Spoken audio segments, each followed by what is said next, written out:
Bem-vindos, crentes e descrentes. Eu sou o professor Marcos. Esse é o nosso curso de Teologia Bíblica e nós estamos na disciplina de História da Igreja. Já passamos lá pela história da Igreja na época dos apóstolos, falamos dos pais apostólicos que foram suceder esses apóstolos, falamos dos pais apologistas lembrando da defesa da fé contra heresias, algo que também os pais apostólicos fizeram e que os pais teológicos, que foi o assunto na nossa aula passada, também fizeram e fizeram muito, defender a igreja contra falsas doutrinas.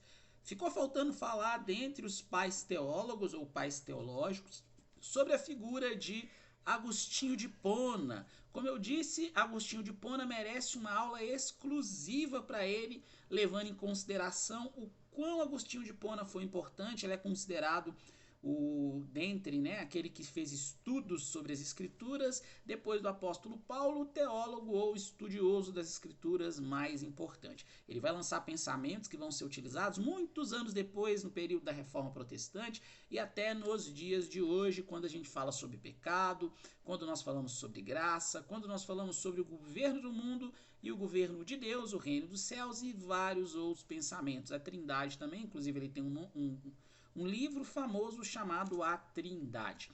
Agostinho, ele vai nascer em 354, numa cidade da África, do continente africano, conhecida como Hipona, por isso que ele vai ser chamado Agostinho de Hipona.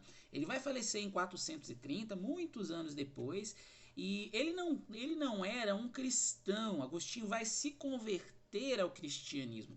Antes dele se converter efetivamente ao cristianismo, ele meio que flertava com o maniqueísmo. Nós já falamos sobre o maniqueísmo em aulas anteriores e que inclusive foi condenado, dentro desse período da história da igreja que nós abordamos. O maniqueísmo era aquela ideia de um Deus bom e um Deus mau. No Antigo Testamento, um Deus mau, no Novo Testamento, um Deus bom, uma rejeição ao Antigo Testamento, um uso do Novo Testamento em algumas coisas, em outras coisas não, e até mesmo uma descaracterização da imagem de Cristo quanto às suas atribuições principais que são cridas hoje pelos cristãos. Quando ele começa a ter contato principalmente com Fausto, que era uma grande liderança dentro do maniqueísmo, ele vai desistir, porque Agostinho sempre teve uma dificuldade muito grande no entendimento sobre a origem do mal e nessa noção meio que dualista de um Deus bom e um Deus mau. Ele vai se converter por volta de 386 depois de Cristo, e passando alguns anos depois da sua conversão, ele vai se tornar ali um sacerdote da igreja, e por volta de 395 ele vai se tornar bispo de Hipona. Aí começa de forma mais aprofundada a importância teológica de Agostinho para a história da igreja. Agostinho vai combater duas grandes heresias. Uma delas era o donatismo, que vem através de Donato, e a outra era o pelagianismo, que é uma doutrina que até hoje nós conseguimos visualizar em muitas igrejas evangélicas alguns traços de pelagianismo. O que era primeiro o donatismo? O donatismo vem através de Donato e era uma ideia de meio que uma super santidade que os ministros, os sacerdotes, eles deveriam ter para que eles pudessem exercer as suas atividades ministeriais. Agostinho vai questionar isso, mostrando que o pecado, aí vem um termo famoso, que é o termo pecado original, não é porque existe o pecado falsificado, mas é a noção de um pecado primeiro, um pecado que surgiu lá na época do Éden, com Adão e com Eva, principalmente com Adão, porque era o representante ali principal da raça humana, e sendo que nós somos seres humanos, todos nós estávamos no nosso pai Adão. Então o pecado de Adão ele é atribuído a nós como seres humanos. Todos nós carregamos esse pecado e todos nós temos uma inclinação para fazer o mal, uma inclinação para o pecado.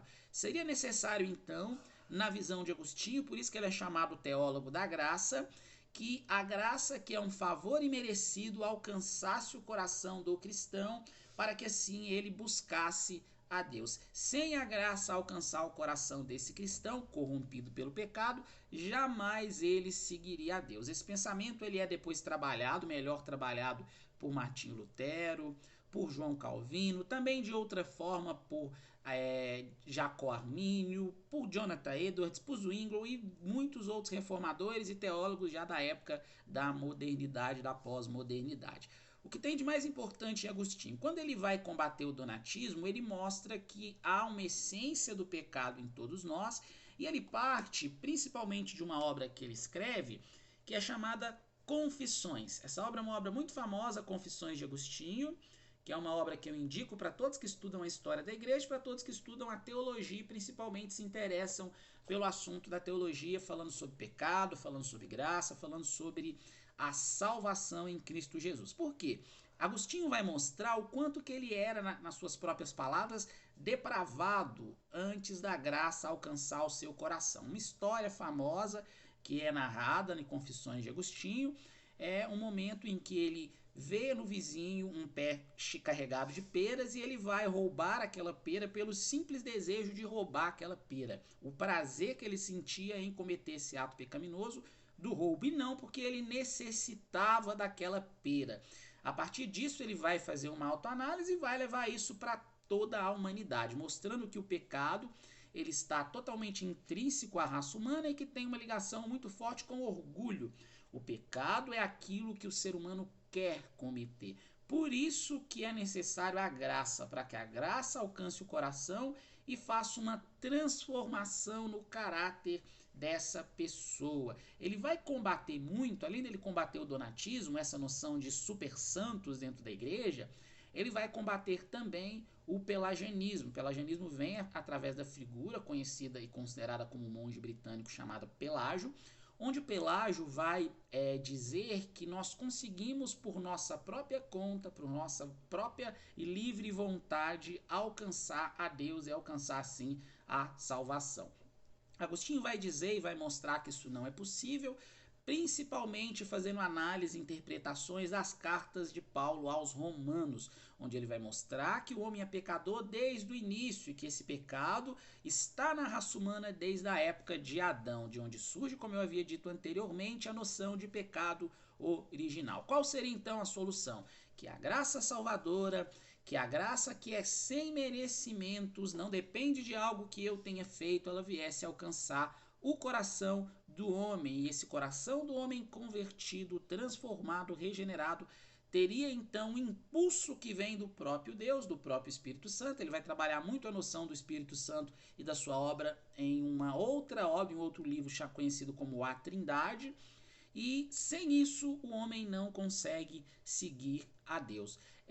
Todas as heresias, elas são as principais, elas vão ser condenadas, além de serem condenadas por esses teólogos, por esses pais da igreja famosos, e Agostinho no período que a gente conhece como patrística, o período onde tem os principais pais da igreja, ele vai ser o último dos mais importantes pais da igreja a serem estudados. Depois vão existir sim alguns pensadores, mas não da mesma grandeza que Agostinho de Hipona, né? Como eu disse, ele é considerado o maior teólogo depois do apóstolo Paulo, pensando no apóstolo Paulo como aí um teólogo. Ele vai lançar pensamentos e raízes teológicas para a maior parte do pensamento teológico ocidental que nós temos e que nós cremos hoje, principalmente sobre o pecado e principalmente sobre a graça de Deus. É uma coisa interessante que em 431, mesmo com Agostinho condenando, né, através ali da sua literatura, através das suas exposições, o pelagianismo, mas oficialmente em 431, em um concílio na cidade de Éfeso,